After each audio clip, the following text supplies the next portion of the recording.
నమస్తే.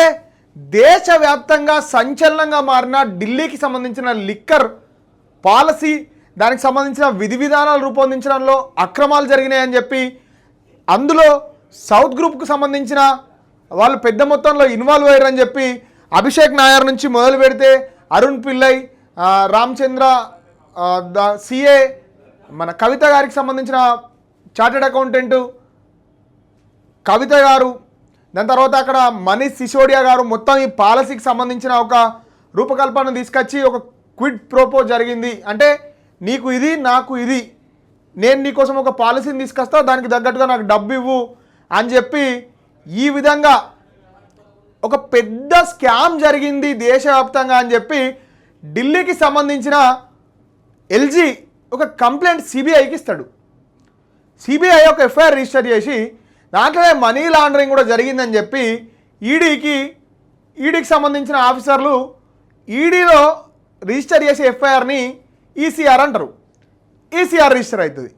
ECR register అయినాక ఈ అరెస్ట్ల పర్వం కొనసాగుతుంది. ఎవరిని అరెస్ట్ చేసారు? ఫస్ట్ ఈ ఆంధ్రప్రదేశ్కి సంబంధించిన మాజీ ఒక ఎంపీ వాళ్ళ తండ్రిని అరెస్ట్ చేస్తారు.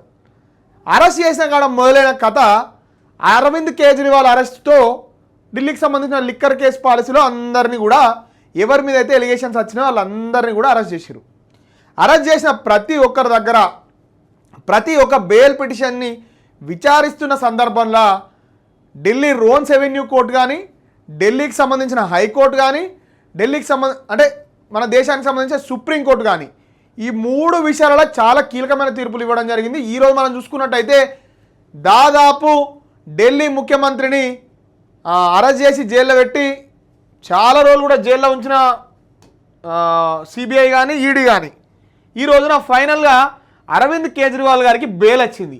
సరే, ఈ బెయిల్ మీద జరిగింది ఏంది? సుప్రీంకోర్టులో division bench justice Ujjal Bhuyan, justice Suryakant గారి నాయకత్వంలో ధర్మాసనము ఈ బెయిల్ పిటిషన్ విచారిస్తున్నప్పుడు చాలా కీలకమైన పాయింట్లని చెప్పింది. పిఎంఎల్ఏ యాక్ట్కి సంబంధించినంత వరకు కానీ, Satyendra Kumar Antil versus CBI judgement కానీ, అర్నేష్ కుమార్ జడ్జిమెంట్ కానీ, సిఆర్పిసి 41 క్లాస్ 3 గురించి కానీ చాలా క్లియర్గా ఈ జడ్జిమెంట్లో రాయడం జరిగింది. ప్రతి ఒక్క న్యాయ విద్యార్థికి మరియు ఒక లాయర్కి విజ్ఞప్తి చేసేది ఏంటంటే, ఈ జడ్జిమెంట్ మీరు ఖచ్చితంగా చదవండి. మానవ హక్కుల ఉల్లంఘన ఏ విధంగా లోయర్ జ్యుడిషియరీ చేస్తుంది. నిన్నటికి నిన్న మేము ఒక బెయిల్ పిటిషన్లో డ్యూటీ మేజిస్ట్రేట్ ముందట అపీర్ అయితే అసలు డ్యూటీ మేజిస్ట్రేట్కు కనీసం కూడా నాలెడ్జ్ లేదు. సుప్రీంకోర్టు ఏం చెప్తుంది, హైకోర్ట్స్ ఏం చెప్తున్నాయి, కాన్స్టిట్యూషన్ సంబంధించిన రైట్స్ ఏం చెప్తున్నాయి, ఎవరిని పడితే వాడిని తీసుకురావాలి, కేసులు పెట్టాలి, వాడిని లోపల పెట్టాలి, ఎన్ని రోజులైనా పెడతాం. సుప్రీంకోర్టు ఇలా మరోసారి లోయర్ జ్యుడిషియరీను, సిబిఐని, ఈడీని ఉతికి ఆరేసిందనే చెప్పచ్చు. ఏం తలతిక్క పనులు ఇవి? ఎవరిని పడతాను తీసుకుపోయి ఒక లాంగ్ పీరియడ్ కోసం మేము జైల్లో పెడతాం?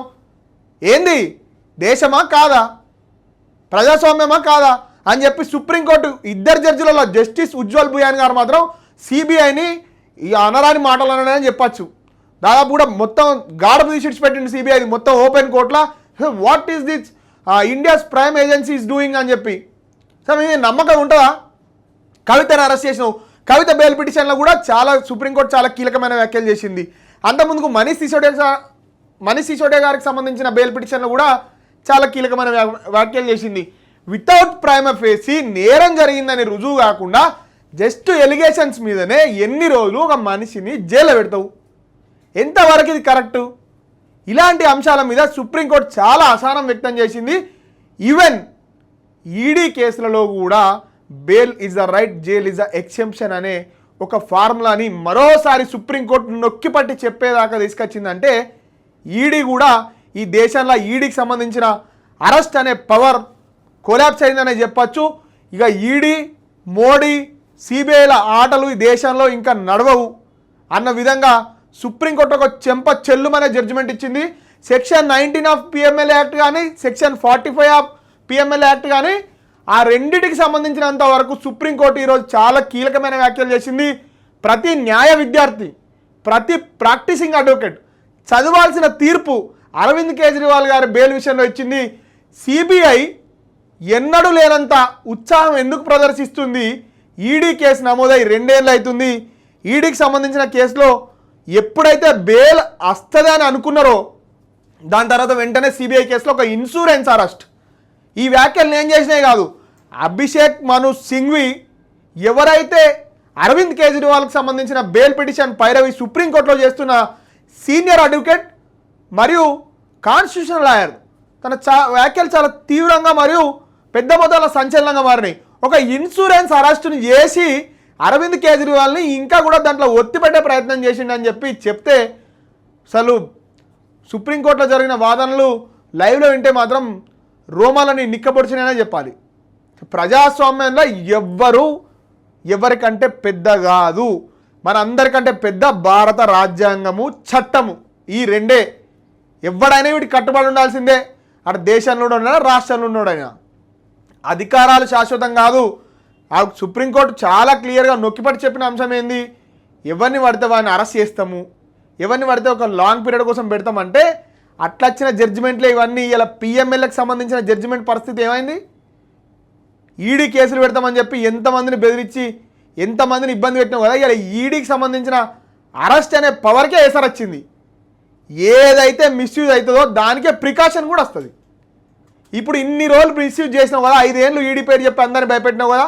సుప్రీంకోర్టు రోజుకొక రెక్క వీకినట్టు ఈడీకి సంబంధించిన రెక్కలని వీకింది. అలా ఎక్కువ రోజులు ఈడీ ఖాతాలు నడవై దేశంలో మనీ లాండరింగ్ జరిగితే అడ్డుకోదాన్ని. కానీ మనీ లాండరింగ్ పేరు మీద పొలిటికల్ ప్రిజనర్ అని తయారు చేస్తా అని చెప్పి అంటే చెంప చెల్లు అనిపించింది. ఇంతకుముందు మనం చూసినట్టయితే దీనికి సంబంధించినంత వరకు ఈడీకి ఒక డైరెక్టర్ని పెట్టి సంజయ్ మిశ్రాని ఎన్ని రోజులు కావాలంటే అన్ని రోజులు జరుపుకుంటూ వచ్చి ఎంతో రాద్ధాంతం చేసినాం. దానివల్ల ఏం ఉపయోగం లేదు. ఇలా మొత్తం కూడా సుప్రీంకోర్టు కడిగి అవతల వారేసింది. ఇంతకుముందు కూడా సుప్రీంకోర్టు కేసును విచారిస్తున్న సమయంలో సిబిఐ అంటే ఒక పంజరంలో చిలుక, ఆ పంజరం యొక్క ఓనర్ ఏం చెప్తుండో అది మాత్రమే ఆ చిలుక వినాల్సిన పరిస్థితి అని చెప్పి ఇంతకుముందుకు అన్నది. కాబట్టి దేశంలో ఉన్న ప్రైమ్ ఏజెన్సీస్, ఇన్వెస్టిగేషన్ ఏజెన్సీస్, అది ఎన్ఐఏ కావచ్చు, సిబిఐ కావచ్చు, ఈడీ కావచ్చు, ఇంకేమైనా కావచ్చు, మెల్లమెల్లగా అవన్నిటి మీద నమ్మకం సల్లగిలుతుంది. ఈ జడ్జిమెంట్ ఇచ్చిన 2 జడ్జిలకు నేను ధన్యవాదాలు తెలియజేస్తున్నా. దేశంలో మరోసారి ప్రజాస్వామ్య విలువల్ని కాపాడి దేశంలో ఎవరు ఎక్కువ కాదు, డెమోక్రసీ సుప్రీం, కాన్స్టిట్యూషన్ సుప్రీం అని నొక్కిపట్టి చెప్పే ప్రయత్నం చేసిరు. ఒక్కసారి మనం చూసినట్టయితే ఈ వ్యాఖ్యలన్నీ కూడా ఇక్కడ మనం చూడొచ్చు.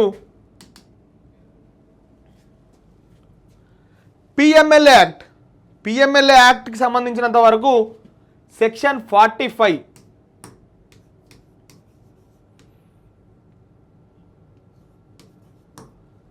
దాని తర్వాత సెక్షన్ 19, సిఆర్పిసి ఇలా డిస్కస్ అయిన అంశాలు. జ్యుడిషియల్ మెజిస్ట్రేట్లు ఎవరైతే లోయర్ కోర్టుల జ్యుడిషియల్ రిమాండ్ని అలో చేస్తున్నారో వాళ్లకు కనీసం కూడా నాలెడ్జ్ ఉండలేదు. సుప్రీంకోర్టు మరోసారి పదే కీలక వ్యాఖ్యలు చేస్తూ చెప్పింది ఏంటంటే, ఇంతకుముందుకు మనం చూసుకున్నట్టయితే సత్యేంద్ర కుమార్ అంటిల్ వర్సెస్ అనే జడ్జిమెంట్లా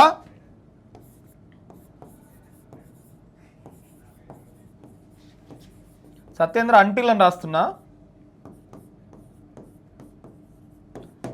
అఫెన్సెస్ని కేటగిరీ వైజ్గా చేసి ఏ అఫెన్స్లో రిమాండ్ చేయాలి, ఏ అఫెన్స్లో రిమాండ్ చేయొద్దు, ప్రైమ్ ఎఫ్ఐసి అంటే ఏందని క్లియర్గా చెప్పింది.